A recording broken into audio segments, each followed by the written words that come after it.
Police called for unconscious child. What they actually find is shocking. There are tasks for which police officers can be prepared and trained. However, during a recent call to an address in South Carolina in the US, seasoned officers found that there are situations for which no amount of training can adequately prepare you. Megan Parker and Will Murphy were two of the best and most experienced police officers in Gray Court, South Carolina. Their experience in solving all kinds of problems was more than proven after more than 15 years patrolling the streets of the city together. The pair of officers had to face countless problems, even putting their own lives at risk, but they'd always come out of it with flying colors. That's why everyone trusted them, and that's why no one hesitated to call them when they were in trouble. However, sometimes experience is of no use when the problem you have to face is different from anything you may have experienced before, when the pageant tragedy is too great and all the protocols and rules they learned as police officers are of no use. There is no instruction manual for all the problems that plague the world every day, and this story we come to tell you is proof of that. Megan Parker was 38 years old and had been serving her community her entire life. The experienced officer had been working as a Gray Court County police officer since the age of 22 when she graduated from the police academy and began fulfilling her childhood dream of being a cop, protecting her city and catching bad guys. Megan was not married, never wanted to start a family, and none of her love affairs prospered beyond 6 months. She was a solitary soul devoted to her work and never felt she lacked for anything. That's probably why she was so good at her job. She had no one to be accountable to when she came home late. No one to miss, no one to put at risk while working on the most dangerous cases. Her only family was her cat Felix and her mother Helen, 72, whom she visited weekly at the day center where she had been admitted since she was diagnosed with early Alzheimer's 2 years earlier. Meanwhile, 34-year-old Will Murphy, with whom Megan had been collaborating since her second year as an agent, was the opposite of her partner, but not a worse agent. He had been married since he was 26 and was a happy and proud father to 3 children. For him, his family was the most important thing and his main motivation to go out every day to patrol the streets and face all adversities. They were two complete opposites that had hardly anything in common except their sense of duty and their love of justice, and yet they were the best possible companions, and their friendship grew stronger with each year they spent together. And it will be thanks to their strong friendship and excellent rapport as police officers that will lead them to solve one of the most complex and obscure cases they had to face after working more than 15 years together. It all began one afternoon when the Gray Court Police Department received a strange call from a frightened pregnant woman who claimed to have found her child unconscious in the kitchen of her home.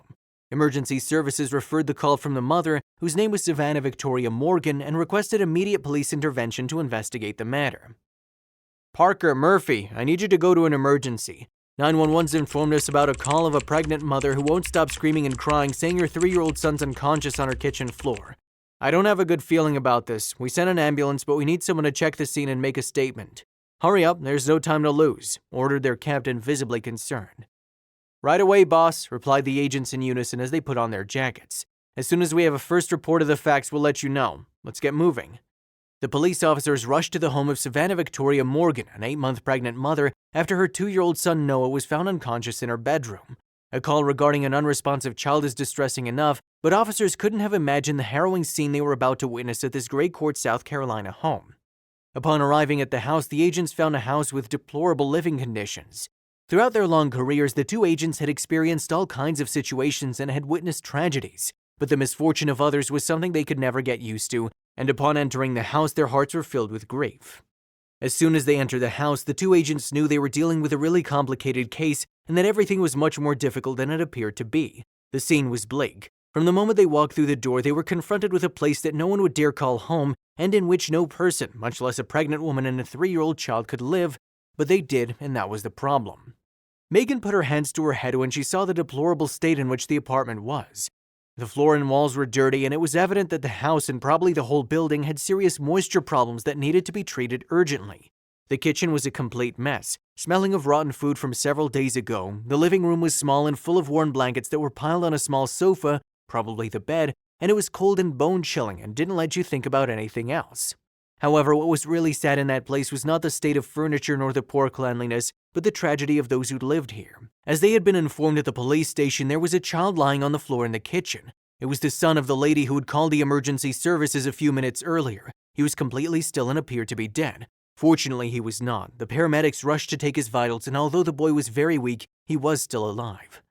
He needs to be taken away quickly. He still has a pulse, but it's weak. This child's very dehydrated, and by the looks of him in the house, I wouldn't say he's eaten much in the last few days either. Start an IV with saline and check his blood counts at all times. When we get to the hospital, we'll be able to know more about the condition," instructed the chief paramedic while examining the child and preparing him to be taken away on the stretcher of the ambulance that was coming through the door at that moment. The child's mother seemed to come back to life when she heard that her son hadn't died. "Noah, honey, can you hear me? It's Mommy. I'm here. I won't let you go alone. Let me go with him," pleaded the woman, very upset to see her son being taken away and prevented from going with him. It was evident that the woman, who was in a very advanced stage of her pregnancy, was not in good health either. She was pale and haggard, her hands were shaking, and her eyes were those of a person who'd gone several days without proper sleep. Megan felt very sorry to see the poor woman in such a state. After checking that the child was still alive and taking several photos, Megan told her partner that while he continued to report on the house, she would take the mother's statement.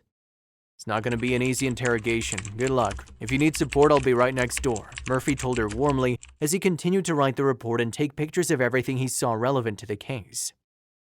Parker approached Mrs. Morgan and in a calm tone told her to calm down and invited her to sit on the only available seat in the house, a couple of old chairs next to the television, which she doubted was working, and a small wooden table that was about to collapse. The woman was still very nervous, but she didn't refuse and did as the agent told her. "They're gonna take my son away from me, right? They'll take him away and he'll end up living in one of those foster homes, but I won't give up, do you hear me? I won't," Mrs. Morgan began saying very nervously. She couldn't stop crying and caressed her belly instinctively, almost obsessively, as if the baby inside her were her last hope. Megan didn't know how to start the interrogation or conversation. It was clear that the woman was not stupid and knew what was going to happen after that incident and the investigation that the police and social services would conduct in the following days.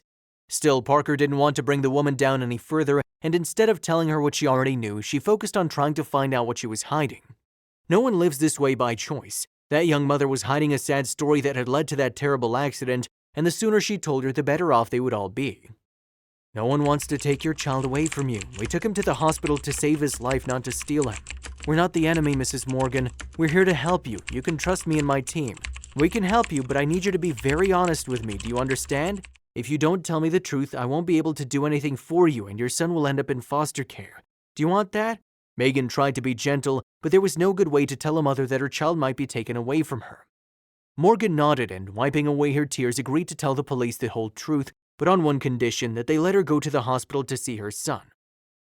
"You'll be able to go to the hospital to see your child. Don't worry, we're not monsters.